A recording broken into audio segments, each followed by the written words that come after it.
사랑하는 성도 여러분, 주님의 은혜와 평강이 오늘 여러분에게 함께 하시기를 주님의 이름으로 축복합니다. 이제 가을 하늘이 높아졌고요. 또 가을비가 오늘 촉촉하게 내립니다. 들판에는 곡식이 여물어 가는 이 계절에 하나님께서 우리의 삶 속에서도 믿음의 열매를 아름답게 맺게 하실 줄로 믿습니다. 한 주간 이 세상에서 믿음을 지키며 살아오신 여러분 모두 참 수고 많으셨습니다. 삶의 작은 일에도 신실하게 하나님을 의지하고 가정과 직장에서 빛과 소금으로 살아내신 성도님들의 발걸음은 주께서 정말 기쁘시게 받으신 줄로 믿습니다. 그래서 여러분 한 사람 한 사람이 바로 소망이고요, 교회의 희망이고요, 하나님의 기쁨인 줄로 믿습니다. 그래서인지 한 주 동안 여러분이 얼마나 보고 싶었는지 모릅니다. 오늘 이 예배 자리를 통해서 하나님께서 새로운 힘을 주시고 여러분의 눈물을 닦아주시며 마음에 참된 평안을 허락해 주실 줄로 믿습니다. 그래서 이제 우리의 마음을 활짝 열어서 하나님을 바라보고요, 주님께서 여러분 한 분 한 분에게 꼭 필요한 은혜를 내려주실 줄로 믿습니다. 오늘 예배가 하나님이 주시는 은혜로 말미암아 여러분의 삶을 다시 한번 새롭게 하시고요, 한 주간을 승리하게 하는 능력이 되시기를 주님의 이름으로 축복합니다. 축복합니다. 오늘은 어떤 믿음에 대해서 말씀을 드릴 수 있을까요? 이스라엘 백성들이 출애굽을 합니다. 시내산 아래에서 하나님과 언약을 맺게 되는 거예요. 회막을 짓고 두 번째 유월절을 지켰습니다. 네, 그들은 출애굽한 지 이제 딱 1년이 지난 거예요. 이제 가나안으로 곧바로 올라갈 수 있게 되었습니다. 그리고 그들은 시내산을 떠난 지 대략 10하루, 10일 이후에 가데스 바네아라는 곳에 도착을 한 겁니다. 이곳은 애굽의 최북단으로 가나안 최남단 경계선에 있는 최대의 오아시스 지역이었어요. 그리고 이곳에서 하나님께서는 이스라엘 백성들에게 가나안에 들어갈 준비를 시키게 되십니다. 지파별로 한 사람씩 12사람을 뽑아서 40일 동안 가나안을 살펴보게 하셨어요. 그 땅에 사는 백성이 강한지 약한지, 그 땅이 좋은지 나쁜지, 토지는 기름진지 메마른지 등등을 살펴본 겁니다. 그리고요, 이 사람들이 포도송이 하나를 두 사람이 막대기에 꿰어서 돌아오게 됐습니다. 12사람의 리포트, 보고는 정확하게 일치했습니다. 그들이 이렇게 말하는 거예요. 우리에게 가라고 하신 그 땅에 우리가 갔었습니다. 그곳은 정말로 젖과 꿀이 흐르는 그런 곳이었어요. 이것이 바로 그 땅에서 난 과일입니다. 그렇지만 그 땅에 살고 있는 백성들이 너무나 강해 보입니다. 성읍들은 견고한 요새처럼 되어 있고 매우 큽니다. 또한 거기서 우리는 거인족들, 안악 자손도 보았습니다. 12사람이 가나안을 정탐하고 확인한 사실은 모두 같았어요. 그 땅은 정말로 젖과 꿀이 흐르는 땅이었다는 거예요. 그런데 그들의 해석은 10명과 2명으로 갈렸습니다. 소위 메뚜기파와 바파. 여호수아와 갈렙은 백성을 진정시키면서 격려하면서 이렇게 말합니다. 올라갑시다. 올라가요. 그 땅을 점령합시다. 우리는 반드시 그 땅을 점령할 수 있습니다. 그런데 메뚜기파 10명이 이렇게 말하는 거예요. 우리는 도저히 그 백성에게로부터 올라가지 못합니다. 그 백성은 우리보다 더 강합니다.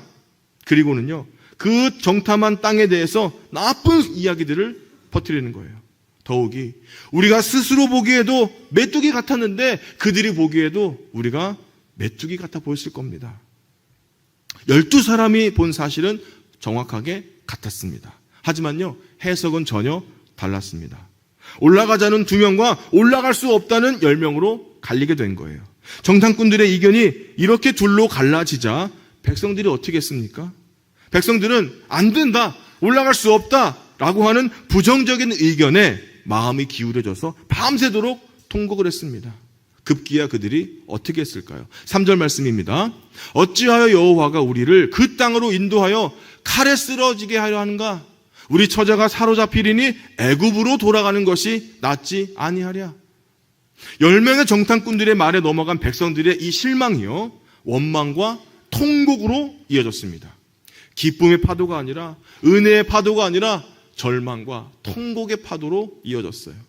그들은 자신들이 애굽에서 떠나 여기까지 와서 1년 만에 다 죽게 될 거라고 그렇게 원망하면서 외쳤습니다. 그 외친 소리는 이것입니다. 차라리 우리가 이집트 땅에서 죽었더라면 더 좋았을 거다. 아니면 차라리 우리가 이 광야에서라도 죽었다면 더 좋았을 거다. 그렇게 말을 하는 거예요. 그리고 그들의 원망은 모세와 아론에게서 그치지 않았습니다. 그들의 원망이 어디까지로 나아가냐면, 자, 이런 그들의 소리를 들어보십시오. 그런데 하나님은 왜 우리를 이 땅으로 끌고 와서 칼에 맞아 죽게 하는가? 왜 우리의 아내들과 자식들을 사로잡히게 하는가? 차라리 애굽으로 돌아가자. 그런 말을 하고 있는 겁니다. 백성들의 원망은 아주 강한 분노와 적개심으로 가득 차 있었어요. 그들의 말은요, 애굽으로 돌아가는 것이 더 좋다라는 정도가 아니라 애굽으로 돌아가는 것만이 좋다, 애굽으로 돌아가는 것이 선하다라고 하는 말 아니겠습니까? 그동안 그들이 출애굽을 하고 홍해를 건너고 시내산에서 언약을 맺는 등등의 모든 일을 다 한순간에 악한 일로 여기는 것이 아닙니까? 하나님께서 하신 모든 일을 부정하는 말이 아니에요. 하나님에 대한 원망은 바로 하나님이 하신 모든 일을 부정하는 겁니다. 그들은 이렇게 하나님에 대한 불신앙을 드러냈습니다. 가나안 족속들에게 죽임을 당할 거라는 결론을 미리 내버리고요. 그렇게 된 이유가 하나님에게 있다면서, 하나님에게 있다면서 하나님을 원망하는 거예요. 그 옛날 그 땅에서나 오늘날 이 땅에서나 하나님을 믿지 않은 사람이 하나님을 원망하는 일들이 있지 않습니까? 이것은 분명히 사탄의 집요한 전략임에 틀림이 없습니다. 그래서 그들이 내린 결론이 무엇입니까? 4절 말씀입니다. 이에 서로 말하되 우리가 한 지휘관을 세우고 애굽으로 돌아가자. 이스라엘 백성들이 그들을 그곳으로 인도하신 하나님의 그 선하심을 믿지 않았어요. 그러니 지금까지 그들을 인도하신 하나님을 버리고요, 그들이 원하는 그들의 소원을 들어줄 한 지휘관을 세우자고 그렇게 이야기합니다. 하나님을 버리고, 하나님이 세운 모세도 버리고 하나님을 대신할 지도자를 그들이 세우겠다는 거예요. 그들은 하나님 대신에 다른 것을 세우려고 했습니다. 원망하던 그들의 목표는 가나안이 아니에요. 이제 애굽이었습니다. 가나안으로 나아가자, 가나안으로 올라가자라는 말이 아니라 애굽으로 돌아가자. 애굽으로 돌아가자는 말은 그들이 어려움에 부닥치면 반복해서 외친 말이 아닙니까? 그들은 애굽에서 먹었던 생선과 오이, 참외, 부추들을 너무나 그리워했어요. 그들은 떠나온 애굽의 생활을 그리워했습니다. 사람은요, 힘들고 어려울 때 떠나온 고향을 생각하지 않습니까? 돌아갈 곳이 있다는 것이 어쩌면 참 행복한 일 같더라고요. 저도 때로는 마음이 어려울 때 저의 고향 충남 공주시 산성동 128번지를 생각하면서 예전에 다녔던 분식집도 생각하고 부모님이랑 먹었던 칼국수집도 생각나고 공주시장에 있는 군만두집을 생각하기도 합니다. 향수에 젖는 것이 어느 정도 마음의 위로가 될 수는 있습니다. 또 이번 주부터 추석을 맞이해서 각자의 고향으로 가실 텐데요. 명절 때마다 정말 힘들고 어렵게 귀성 전쟁을 치르는 이유도 분명히 있지 않습니까? 하지만 돌아가자는 말에 엄청난 위험이 숨어 있습니다. 무엇 때문일까요? 8절 말씀입니다.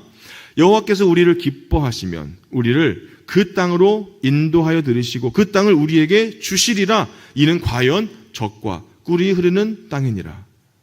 백성들이 우리가 한 지휘관을 세우고 애굽으로 돌아가자라고 말하자 모세와 아론이 이스라엘 자손의 온 회중 앞에서 얼굴을 땅에 대고 엎드렸습니다.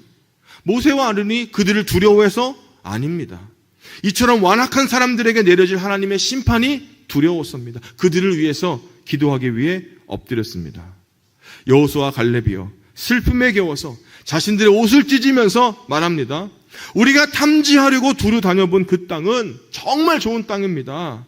그리고 말하는 것이 주님께서 우리를 사랑하신다면 그 땅으로 우리를 인도할 것이다. 젖과 꿀이 흐르는 그 땅을 우리에게 주실 것이다. 그렇게 선포하고 있어요.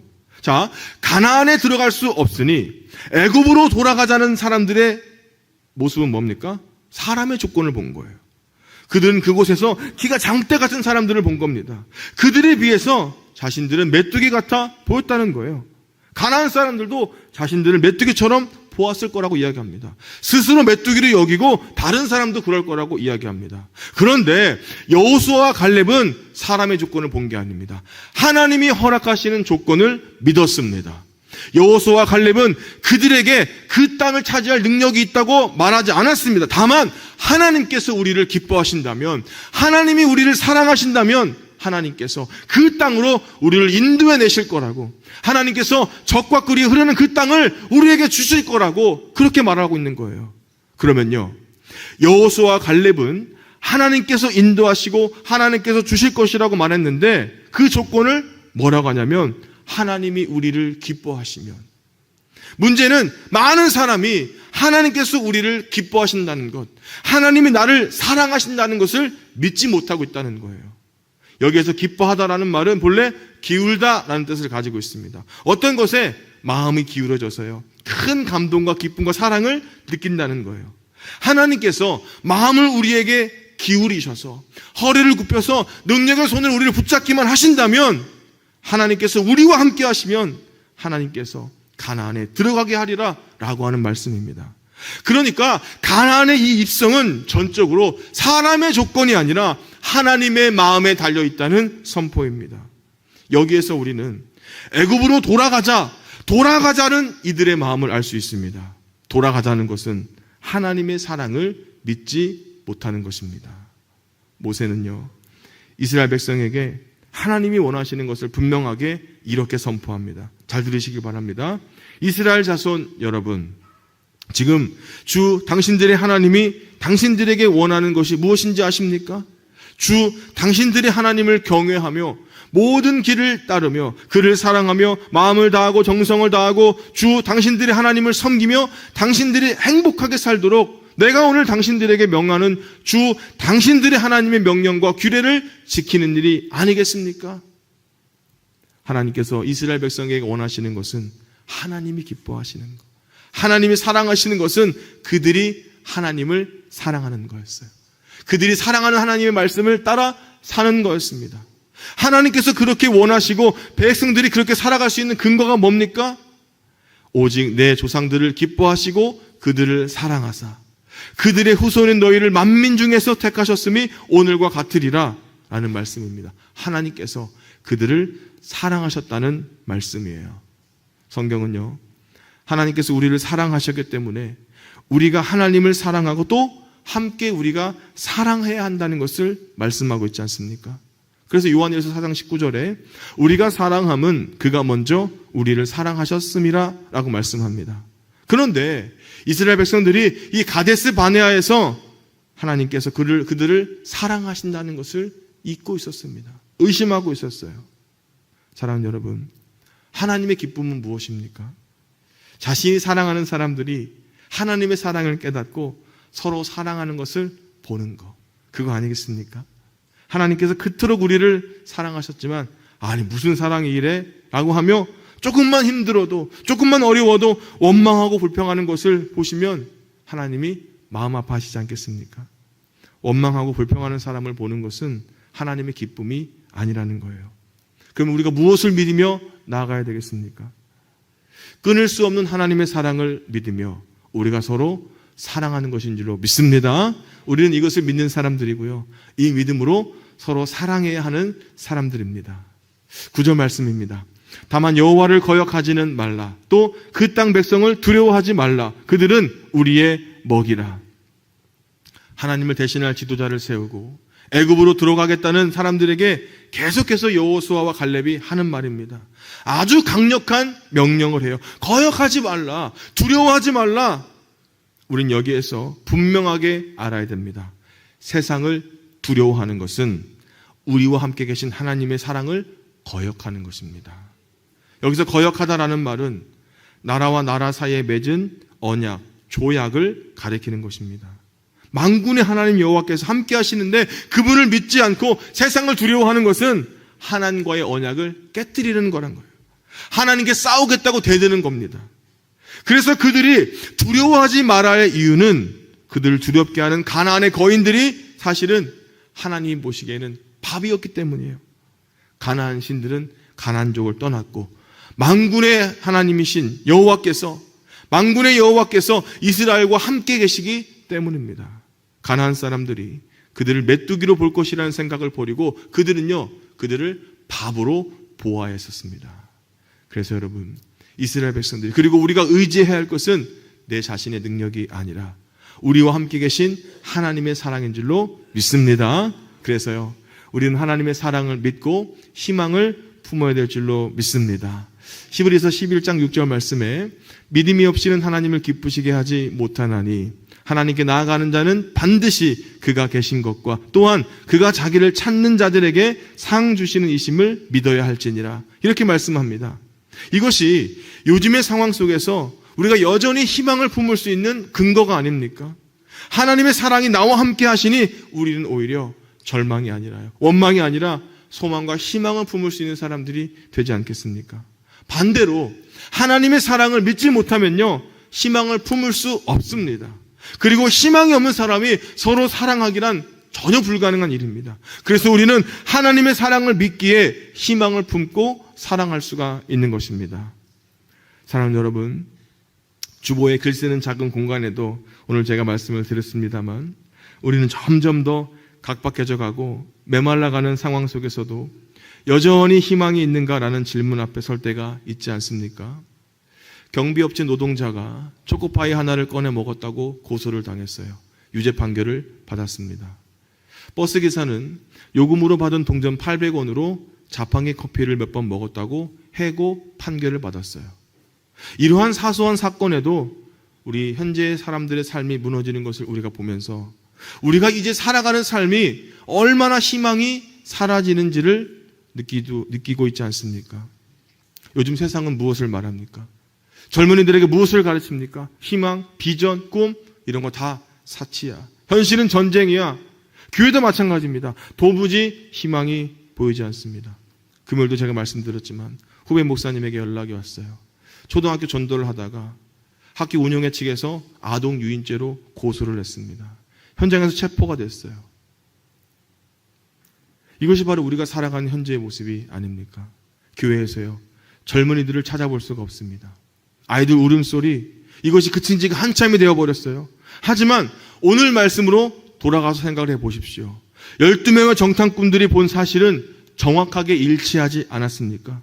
오늘 우리가 살아가는 세상이 만만치가 않다, 희망이 없다라고 하는 것은 누구나 다 아는 현실의 사실 아닙니까?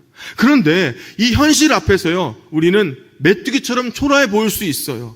그래서 옛날에 좋았다고, 옛날에는 이거 먹고 저거 먹어봤다고, 옛날에는 다 여기저기 다녀봤다고, 해볼 거 다 해봤다고, 옛날엔 이랬다고, 이렇게 돌아갈 날을 그리워하지 않습니까? 그런데요, 결코 돌아갈 수 없습니다. 돌아간다고 해도 그건 이미 옛날이 아니에요. 하지만 정말로 필요한 것은 하나님의 사랑으로 말미암아 희망을 품는 믿음인 것입니다. 아멘. 그래서 성경은 우리에게 이렇게 말합니다. 우리는 사방으로 우겨쌈을 당하여도 쌓이지 아니하며 답답한 일을 당하여도 낙심하지 아니한다고요. 그렇습니다, 여러분. 세상은 답답하고 메마릅니다. 그리스도 안에 있는 우리는 하지만 낙심하지 않습니다. 왜냐하면 우리의 희망은요, 저 사람에게 오지 않고 저 현실에서 오지 않고 우리 주 예수 그리스도로 말미암아 오는 것이기 때문입니다. 아멘. 사랑하는 여러분, 혹시 지금 여러분의 삶에도 혹시 희망을 잃어버린 자리가 있습니까? 무너져버린 저 여리고 성벽처럼 그렇게 무너져버린 그런 현실의 삶이 있습니까? 그런데 여러분 기억하세요. 하나님은 절망의 자리에서 새로운 길을 내시는 분인 줄로 믿습니다. 무덤에서 생명을 일으키시는 분이 바로 우리가 믿고 의지하는 하나님인 줄로 믿습니다. 그 하나님을 믿는 믿음이, 예수 그리스도를 의지하는 믿음이 바로 우리가 하는 희망의 근거인 것입니다. 그래서 우리가 오늘 이렇게 고백할 수 있지 않습니까? 하나님, 그래도 우리에게 희망이 있습니다. 믿음으로 우리는 희망을 품고 살아가겠습니다. 그렇게 고백할 수 있지 않습니까? 사랑하는 여러분, 오늘 우리의 삶 속에 여전히 현실은 정말로 희망이 없어 보여도요, 현실에서 모든 사람들이 안 돼, 틀렸어, 희망이 없어 라고 말한다고 할지라도요, 오늘 저와 여러분은, 믿음을 가진 저와 여러분은 하나님의 사랑을 믿고 이 세상에서 오히려 희망을 품고 소망을 품고 나아가는 믿음의 성도들이 되시길 주의 이름으로 축복합니다. 따라하겠습니다. 하나님이 계시기에 나는 여전히 희망한다. 아멘. 그 희망의 믿음을 가지고 소망을 품고 새로운 한 주도 믿음으로 승리하시기를 주의 이름으로 축복합니다. 이제 우리가 함께 찬양하며 이 고백을 드렸으면 좋겠어요. 찬양을 부르면서 우리의 가슴 속에 꺼져가는 희망의 불씨가 다시 타오르기를, 무너진 희망이 다시 세워지기를 주의 이름으로 축복합니다. 함께 찬양하겠습니다. 주가 보이신 생명의 길, 주가 보이신 생명의 길, 나 주님과 함께 상한 마음을 드리며 주님 앞에